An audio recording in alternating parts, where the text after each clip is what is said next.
ನಮ್ಗೆ ಗೊತ್ತಿಲ್ಲ. ಆಯ್ತು, ಇನ್ನು ಮುಂದುವರಿಸಿ. ಈಗ ಇಲ್ಲ, ಚರ್ಚೆ ಮಾಡಕ್ಕೆ ಅವಕಾಶ ಕೊಟ್ಟಿದ್ರೆ ನಾವು ಚರ್ಚೆ ಮಾಡಬೇಕು. ಯಾರು ಗೊತ್ತಿಲ್ಲ ಅಂತ ಹೇಳ್ತಾರೆ. ಕಳೆದ ಅಧಿವೇಶನದಲ್ಲಿ ಬಡ್ಜೆಟ್ ಮಾಡುವಂತ ಸಂದರ್ಭದಲ್ಲಿ ಇಲ್ಲಿ ಕೂತಿದ್ರು ಅವರೆಲ್ಲ, ಕಿವಿ ಮೇಲೆ ಹೂವು ಇಕ್ಕೊಂಡ್. ಇವತ್ತು ರಾಜ್ಯದ ಜನತೆ ಮೇಲೆ ಕಿವಿ ಮೇಲೆ ಹೂವು ಇಕ್ಕಕ್ಕೆ ಹೋಗ್ಬೇಡಿ. ಎಲ್ಲಾ ಮೀಡಿಯಾದಲ್ಲೂ ಬಂದಿದೆ. ಕಿವಿ ಮೇಲೆ ಯಾರಿಗೂ ಹೂವು ಇಕ್ಕಕ್ಕೆ ಹೋಗ್ಬೇಡಿ. ಇಕ್ಕಿಸ್ಕೊಳೋರು ಯಾರು ಇಲ್ಲ ಇಲ್ಲಿ. ಕಿವಿ ಮೇಲೆ ಹೂವು ಇಕ್ಕಿಸ್ಕೊಳೋರು ಯಾರು. ಗಂಭೀರ ವಿಷಯ, ಪೊಲಿಟಿಕ್ಸ್ ಇಲ್ಲ ಅಂತ ಹೇಳ್ತಾ ಇದಾರಲ್ಲ. ನಾವು ನೋಡೇ ಇಲ್ಲ, ಕೇಳೇ ಇಲ್ಲ. ಹಂಗಾರೆ ಯಾವ್ದೋ ಒಂದು ನ್ಯೂಸ್ ಚಾನೆಲ್ ಮಾಡಿರೋದು, ಯಾವ್ದೋ ಒಂದು ಪತ್ರಿಕೆನ? ಇಡೀ ದೇಶದಲ್ಲಿರುವಂತ ಎಲ್ಲರೂ ಮಾಡಿದ್ದಾರೆ. ಎಲ್ಲರೂ ಪದೇ ಪದೇ ತೋರಿಸ್ತಾನೆ ಇದ್ದಾರೆ, ಕ್ಲಾರಿಟಿ ಮಾಡಿ ತೋರಿಸ್ತಾನೆ ಇದ್ದಾರೆ. ಇಷ್ಟಿದ್ರು ಕೂಡ ಕಾಂಗ್ರೆಸ್ ಅವ್ರಿಗೆ, ಸರ್ಕಾರಕ್ಕೆ ಏನು ಅನ್ಸೇ ಇಲ್ಲ ಇದ್ರ ಬಗ್ಗೆ. ಇಷ್ಟಾದ ತಕ್ಷಣ ಘಟನೆ ಯಾರೋ ಪಾಕಿಸ್ತಾನದವನು ಬಂದಿದ್ದಾನೆ, ಇವಾಗ ಪಾಕಿಸ್ತಾನ ಘೋಷಣೆ ಯಾರು ಕೂಗ್ತಾರೆ? ಪಾಕಿಸ್ತಾನದವರೇ ಕೂಗ್ಬೇಕು, ಬೇರೆ ಯಾರು ಕೂಗಕ್ಕೆ ಸಾಧ್ಯ? ಹಾಗೇ ಇಲ್ಲ. ಕೂತ್ಕೊಳ್ಳಿ, ಪಾಕಿಸ್ತಾನ ಜಿಂದಾಬಾದ್ ಅಂತ ಯಾರು ಕೂಗ್ತಾರೆ?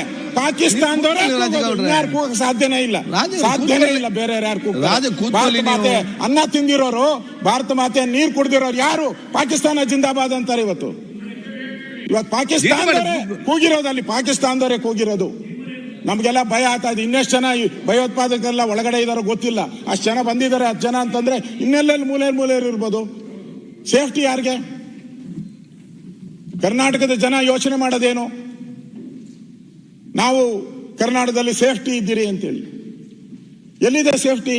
ವಿಧಾನಸೌಧದಲ್ಲಿ ಪಾಕಿಸ್ತಾನ ಜಿಂದಾಬಾದ್ ಅಂದ್ಮೇಲೆ ಇನ್ನು ಕರ್ನಾಟಕದಲ್ಲಿ ಸೇಫ್ಟಿ ಪ್ರಶ್ನೆಯಲ್ಲಿ ಬರ್ತೈತೆ. ನಾನು ಆಗ್ಲೇ ಹೇಳಿದೆ, ನಮ್ಮ ಸೈನಿಕರಿಗೆ ಏನು ಉತ್ತರ ಕೊಡೋದು ನಾವು? ದೇಶದ ಗಡಿಗಳಲ್ಲಿ ನಮ್ಮನ್ನು ಕಾಯ್ತಾ ಇದ್ದಾರೆ, ಪ್ರಾಣ ಕೊಡ್ತಾ ಇದ್ದಾರೆ. ಪಾಕಿಸ್ತಾನ ಜಿಂದಾಬಾದ್ ಅಂದ್ರೆ ಗುಂಡಾರಿಸ್ತಾರೆ ಅವ್ರ ಮೇಲೆ. ಇಲ್ಲೇನ್ ಮಾಡಿದ್ರಿ ನೀವು? ಏನ್ ಮಾಡಿದ್ರಿ? ಏನನ್ನ ಸಣ್ಣ ಆಕ್ಷನ್, ಒಂದು small action from the government. No action. ಏನ್ ಮಾಡ್ಬೇಕು? No action. ಸೈಲೆಂಟ್. ಈ ಸರ್ಕಾರಕ್ಕೇನು ಹಂಗಾರೆ ಏನು ಅನ್ಸ ಇಲ್ವಾ ಇದು?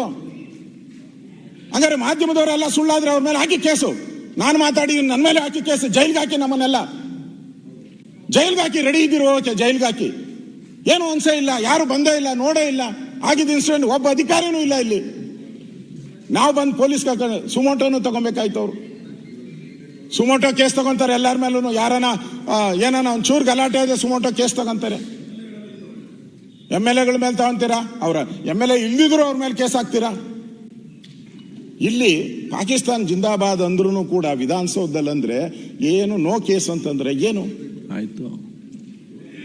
ಏನು ಅವ್ರಿಗೆಲ್ಲ ಅನ್ಸ್ಬಿಟ್ಟಿದ್ಯಾ? ಈಗ ಪಾಕಿಸ್ತಾನ ಜಿಂದಾಬಾದ್ ಅವ್ರಿಗೆ ಅನ್ಸಿದ್ಯಾ? ನಮ್ನ ಯಾರು ಏನು ಮಾಡಲ್ಲ, ಕರ್ನಾಟಕದಲ್ಲಿ ನಾವು ಸೇಫು, ನಮ್ಮ PFI ಪಾಪ್ಯುಲರ್ ಫ್ರಂಟ್ ಎಲ್ಲ ಕೇಸ್ಗಳೆಲ್ಲ ಡಿಸ್ಮಿಸ್ ಮಾಡ್ಬಿಟ್ಟಿದ್ದಾರೆ. ನಾವು ಶಿವಮೊಗ್ಗದಲ್ಲಿ ನಾವು ಲಾಂಗು ಮಚ್ಚುಗಳು ಹಾಕಿದಿರಿ, ಕೋಲಾರದಲ್ಲಿ ಲಾಂಗ್ ಮಚ್ಚು ಹಾಕಿದಿರಿ, ಯಾರು ಮಾಡಿಲ್ಲ, ಏನು ಮಾಡಲ್ಲ ಅಂತ ಅನ್ಸ್ಬಿಟ್ಟಿದ್ಯಾ ಜನಕ್ಕೆ? ಸರ್ಕಾರಕ್ಕೆ ಅನ್ಸಿದ್ಯ ಹೆಂಗೆ? ಈ ತರದ ಒಂದು ಘಟನೆ ಆದಾಗ ಎಷ್ಟು ದೇಶಭಕ್ತಿ ಇದ್ದಿದ್ರೆ ಎಷ್ಟು ಸೀರಿಯಸ್ ಆಗಿ ಆಕ್ಷನ್ ಆಗ್ಬೇಕಾಯ್ತು. ಸ್ಥಳಕ್ಕೆ ಎಲ್ಲರೂ ಭೇಟಿ ಮಾಡ್ಬೇಕಾಯ್ತು, ಮುಖ್ಯಮಂತ್ರಿಗಳಿರ್ಬೋದು, ಮಂತ್ರಿಗಳಿರ್ಬೋದು, ಎಲ್ಲರೂ ಭೇಟಿ ಮಾಡ್ಬೇಕಾಯ್ತು. ಏನಾಯ್ತು, ಹೇಗೆ ಅಂತ ಯಾರು ಏನು ಮಾತಾಡೇ ಇಲ್ಲ, ಒಬ್ಬರು ಬಾಯಿ ಬಿಟ್ಟೇ ಇಲ್ಲ. ಇದೊಂದು ರೀತಿ ಇಡೀ ದೇಶಕ್ಕೆ ಅವಮಾನ ಆದಂತ ಒಂದು ಘಟನೆ. ಇಡೀ ಕನ್ನಡಿಗರು 7.5 ಕೋಟಿ ಕನ್ನಡಿಗರು ತಲೆ ತಗ್ಸುವಂತ ಘಟನೆ ವಿಧಾನಸೌಧದಲ್ಲಾಗಿದೆ. ಅದಕ್ಕೆ ಸರ್ಕಾರ ಇದ್ರ ಬಗ್ಗೆ ಬೇಜವಾಬ್ದಾರಿತನ ಹೊರಿಸಿದೆ.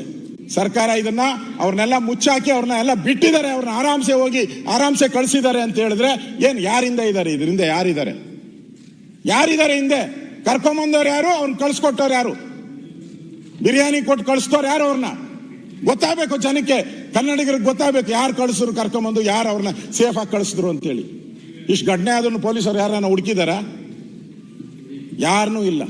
ಇವ್ರಿಗೆ ಹೆಂಗ್ರಿ ಟಿಕೆಟ್ ಕೊಟ್ರಿ? ಇಂಥವ್ರನ್ನ ಕರ್ಕೊಂಬಂದ್ರಲ್ಲ, ಇವ್ರಿಗೆ ಹೆಂಗೆ ರಾಜ್ಯಸಭಾ ಟಿಕೆಟ್ ಕೊಟ್ರಿ? ಇವ್ರಿಗೆ ಹೌ ಹೆಂಗ್ ಟಿಕೆಟ್ ಕೊಟ್ರಿ? ಇವ್ರಿಗೆ ಹೆಂಗೆ ಟಿಕೆಟ್ ಕೊಟ್ರಿ? ಇವ್ರಿಗೆ ಜಿ ಕನ್ನಡ ನ್ಯೂಸ್ ಈಗ ನಿಮ್ಮ ಮನೆಯಲ್ಲೇ ನೋಡಿ. ಎಲ್ಲ ಕೇಬಲ್ಗಳಲ್ಲಿ ಈಗ ಲಭ್ಯ. Sun Direct 292, Jio TV 1334, U digital 162, city cable 51, GTPL 17, Abhishek cables 821, rock line telecommunication 51, Shri Basaveshwara number 60, Vinayaka digital number 53, in digital number 896ರಲ್ಲಿ. ನಿಮ್ಮಿಸ್ತದ ಜಿ ಕನ್ನಡ ನ್ಯೂಸ್ ನೋಡಿ ಆನಂದಿಸಿ.